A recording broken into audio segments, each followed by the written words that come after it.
Bonjour, c'est Delphine, bienvenue sur ma chaîne basée sur le business en général et l'immobilier en particulier. Alors aujourd'hui, nous allons voir comment organiser nos journées pour réussir.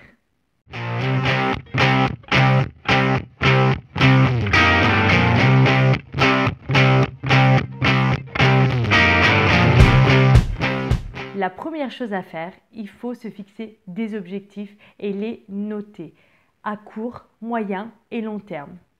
Pour ce qui est des objectifs à court terme, donc sur l'année, on va s'en fixer 4 ou 5 maximum. Il faut que ce soit des objectifs réalisables. Alors ça peut être lancer un nouveau business, assainir ses comptes ou encore se mettre au sport, lire 5 livres sur le business. On note ce qu'on souhaite faire et on va les diviser par plein de petites actions pour pouvoir y arriver. Il faut en faire une priorité. Chaque jour, il faut travailler dessus. Alors pas forcément longtemps, 10-20 minutes par jour, mais il faut le faire vraiment quotidiennement.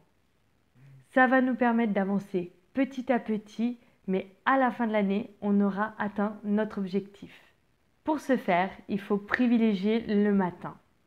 Il faut vraiment que ce soit la première chose que vous fassiez au réveil. La plupart des gens, quand ils se réveillent, prennent leur portable pour regarder Facebook. Et bien vous, il faut que ce soit pour atteindre votre objectif.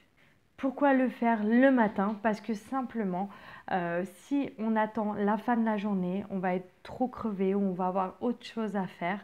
Et du coup, on va se retrouver à avoir passé toute notre journée en ayant repoussé l'échéance. Et au final, on va repousser au lendemain.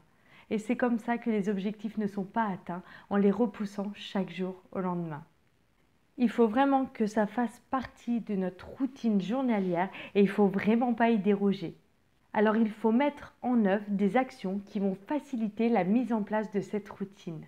Par exemple, avoir ses comptes accessibles facilement sur son smartphone, avoir un sac de sport prêt et une salle de sport à côté de la maison.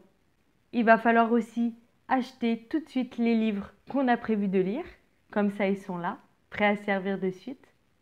C'est vraiment des exemples parmi tant d'autres d'actions que vous pouvez mettre en place pour que ça devienne routinier pour vous. Alors au départ, ça va vraiment vous paraître difficile de mettre ces actions en place chaque jour, mais à force de le faire, vous verrez que ça va être naturel. Moi par exemple, je fais 1 heure de vélo chaque jour.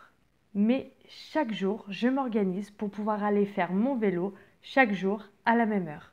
Et je n'y déroge jamais, même quand il pleut.